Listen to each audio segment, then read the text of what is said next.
From the Caribbean News Desk, the Morning Edition. Good morning. I'm Kendol Morgan. And I'm Denis Chabrol with the latest from across the Caribbean. The Vincentian Parliament has cleared the way for most public servants to contest general elections without the loss of employment or job benefits. The new legislation ends the contentious requirements for public servants, including teachers, to resign their jobs with the loss of pension and other benefits. Public servants, with the exception of those holding very senior or legal offices, now have the option to take leave of absence from the job to contest an election. The bill was piloted in Parliament by Prime Minister Dr. Ralph Gonsalves. If a person who holds or is acting in a public office intends to offer himself under this Act as a candidate for election, the person must be absent on leave for the election period.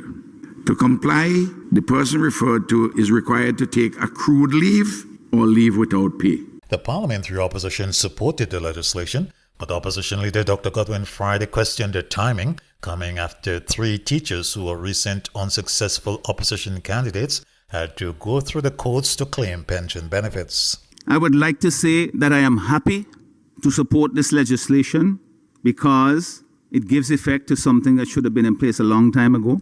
But at the same time, I have to, Madam Speaker, balance it with all that I've said, understanding that the effect of the delay, without good reason, it's bittersweet, and that taste is not going to go away. The 5-year term of the current parliament ends in November next year. Haiti's powerful gangs are digging trenches using drones and stockpiling weapons as they change tactics to confront the Kenyan-led police force deployed to wrestle back government control.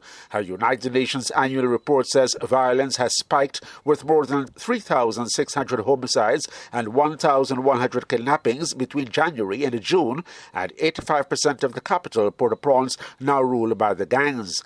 The UN says gang leaders have strengthened defenses for the zones they control and placed gas cylinders and Molotov cocktail bombs ready to use against police operations. The French news agency AFP quotes the report as saying that the gangs intimidate security forces by broadcasting videos showing the weapons and ammunition that they have recently acquired despite an arms embargo being strengthened.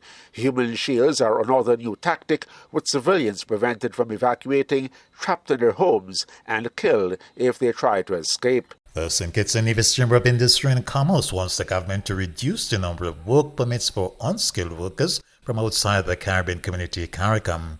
Director of the Chamber, Kevin Thompson, told a national budget consultation yesterday that if no action is taken, the employment rate among Kittitians and Nevisians will remain high. While the government has created social programs to offer employment, the Chamber believes that this challenge presents an opportunity for a strategic review of the policies governing work permits for unskilled labor from outside the CARICOM region.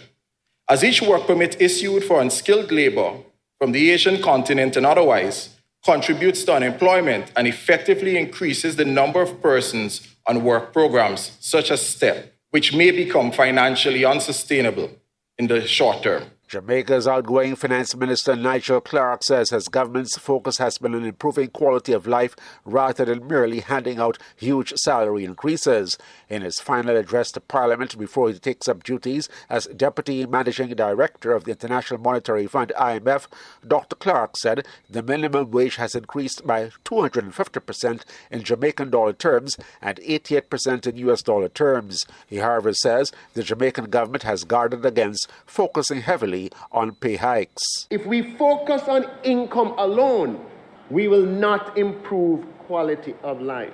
Because when you are at an income level of $12,000 a week, moving it to $14,000 a week, though a big movement, does not transform a life. What transforms lives are public investments that improve the quality of public services.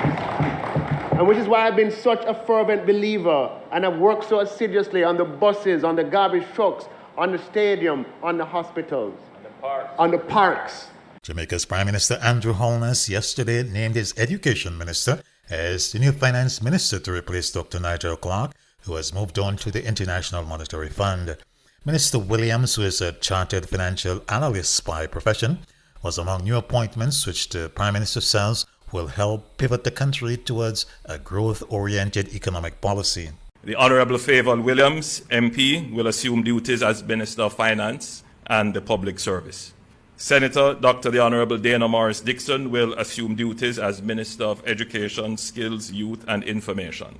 These appointments are designed to maintain stability and minimize disruption in the functioning of the government, but at the same time, pivot towards a growth-oriented economic policy. Before we go, we want to wish happy Diwali holiday to the people of Guyana, Suriname and Trinidad and Tobago as they celebrate the Hindu Festival of Lights.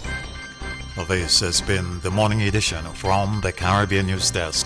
You may contact us by phone or WhatsApp at +592 700 9293. Thanks for listening.